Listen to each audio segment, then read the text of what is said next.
بسم اللہ الرحمن الرحیم۔ السلام علیکم ورحمۃ اللہ وبرکاتہ۔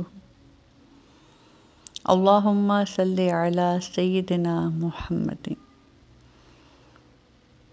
نصرت مجالس میں بیان ہے کہ سرکار مدینہ صلی اللہ علیہ وآلہ وسلم مکہ مکرمہ میں کسی مکان کی دیوار سے ٹیک لگا کر ایک غلام سے گفتگو فرما رہے تھے۔ وہ مکان ایک کافرہ عورت کا تھا۔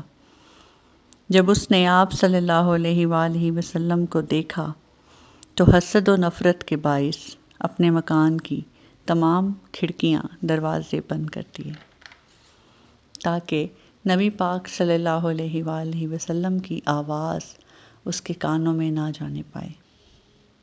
اسی وقت روح الامین جبرائیل علیہ السلام نے بارگاہ خیر الانام صلی اللہ علیہ وآلہ وسلم میں حاضر ہو کر رب کا پیغام کچھ اس طرح سنایا: اے محبوب صلی اللہ علیہ وآلہ وسلم، جس مکان کے ساتھ آپ صلی اللہ علیہ وآلہ وسلم نے سہارا لیا ہے وہ ایک مشرک عورت کا ہے۔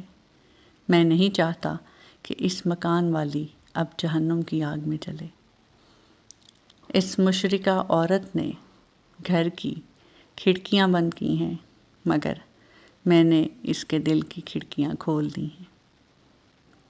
اتنے میں وہ عورت بے تاب ہو کر اپنے گھر سے نکلی اور اس کی زبان پر کلمہ شہادت جاری تھا۔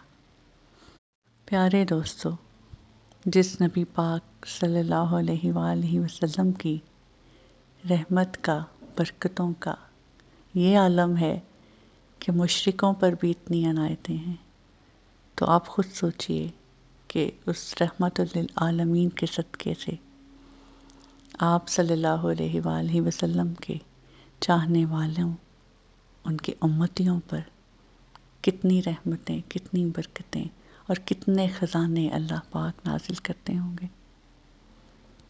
اللہ تعالی ہم سب کو نبی پاک صلی اللہ علیہ وآلہ وسلم کے سچے امتیوں میں اور سچے عاشقوں میں شامل فرمائے اور دنیا اور آخرت میں ان کا دست شفقت نصیب فرمائے۔ آمین۔